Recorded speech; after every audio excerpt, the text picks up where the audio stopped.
ঘর শেষ করে দিয়ে গেল। না আপনার আমি ঘরে রাইতে থাকার জায়গা না। আপনার ঘর তো শেষ করছে, কে শেষ করছে? আমার ঘর তো শেষ করে না। আরে আল্লাহ, না শেষ করছে কি? আগুন আরে দিছে কে? শাহিন না তোর আমি লেহাই শাহিন আপনার ছেলে? মামার ছেলে, আমার মামা।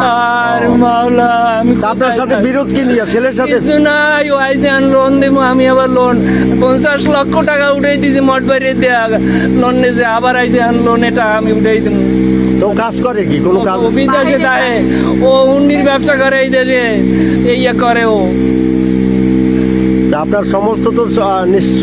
শেষ, আমার যা ঘরে ছিল মানুষ যাইতে দেয় না, দাহান লইয়ে গড়াই রয়েছে, গ্যাস দিয়ে খুললে এবার আমার গ্যাস জ্বালাই দিছে। আরে আমার, আপনার কত লক্ষ টাকার ক্ষতি হয়েছে? আমি জানি না, ও ঘর আমার বাবাই থাকতে উঠেই দিয়ে গেছে।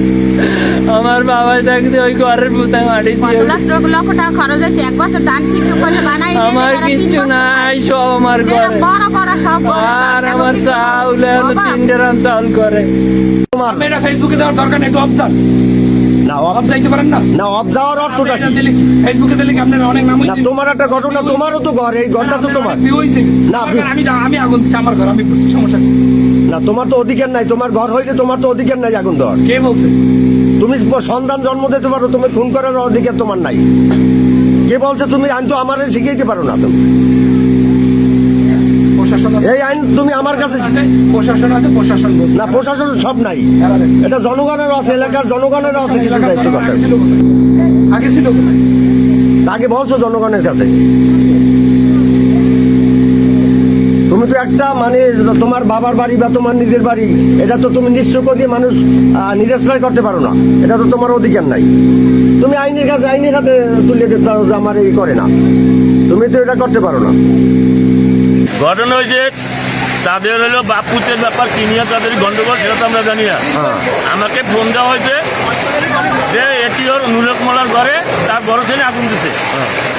আমি তাৎক্ষণিক মোটরসাইকেল নিয়ে পোলাপান নিয়ে এখানে আসি। নুরুল ডিলারের বড় ছেলের নাম নুরুল কি? মোল্লা, এটি নুরুল মোল্লা, উনি ডিলার না। হ্যাঁ মোল্লার নাম কি? বড় ছেলের নাম? বড় ছেলে মানে শাহিন। হ্যাঁ আমি তাৎক্ষণিক পোলাপান নিয়ে চলে আসি। আসার পরে আমি পানি দেওয়ার জন্য চেষ্টা করি, তার ছেলে দাও নিয়ে দাঁড়াই রয়েছে, কাউকে সে এখানে বিটতে দেয় না। এবং তার বাবাকে সে জিম্মি করে রাখছে, দাও নিয়ে দাঁড়াই রয়েছে। এরপর আমার সাথে তার সাথে প্রচুর রকম বাকবিতণ্ডা হয়। এক পর্যায়ে আমাকে সে অকাত্য ভাষায় গালিগালাজ করে। আমি কেন এখানে লোকজন নিয়ে আসি, কেন পানি দিয়ে তার ঘর নিবেদিতে আসি, সে আমাকে, আমি বলছি যে অন্তত পাশের 2টা ঘর আছে, সেই ঘরগুলিকে সেভ করার দরকার, কিন্তু সে এখানে পানি দেওয়ার জন্য সম্পূর্ণ সে মানে বাধাগ্রস্ত করতেছে। ফায়ার সার্ভিসের লাইন দিতে দিতেছে না। এখন ফায়ার সার্ভিস আমাকে বলছে যে আপনি রিস্ক নেন। আমি তারপরও রিস্ক নিতে বাধ্য হয়েছি, কিন্তু তার সে দাও নিয়ে দাঁড়ায় দিয়েছে, সে মানুষকে কোপায়, সে লড়াই। সে কারণে আমরা এই ঘরটাকে সেভ করতে পারি নাই। পরবর্তীতে যখন প্রশাসনের লোক আসে তখন তারা এই ফায়ার সার্ভিস কাজ করতে শুরু করছে। ফায়ার সার্ভিস খুব দ্রুতই আসছে, কিন্তু এই ঘরটাকে সেভ করে রাখতো, কিন্তু তার জন্য আমার পারিনি। বা নিবানোর কাজে কেউ বাধা দিয়েছে হ্যাঁ, আপনাকে? তা এই যে ঘরের মালিক তার ছেলে দাউল নিয়ে ধাওয়া দিচ্ছে, পুলিশ আসছে পরে আমরা কাজ করেছে, যখন অনুমতি দিয়েছে আমরা কাজ শুরু করছি। ও মানে একজন- শুরুতে শুরু করলে এত দূর ক্ষয়ক্ষতি হতো না? না হতো না, তবে একটা লোক আসছিল এখানে, তার নাম জানো কি আপনার? মোহাম্মদ জাকির দর্জি আসছে, বলছিল যে আপনারা শুরু করেন, আমরা ট্যাক আপ দেবো, কিন্তু তারাও ট্যাক আপ দিতে পারে না। পুলিশ আসার পরে আমরা কাজ শুরু করি, ট্যাক আপও দিতে পারে না, কারণ তা প্রথম থেকে শুরু করলে হয়তো আরো ক্ষয়ক্ষতি কম হতো। হতোই না। হতোই না। ধন্যবাদ ভাই, হ্যাঁ। চলে আসছে।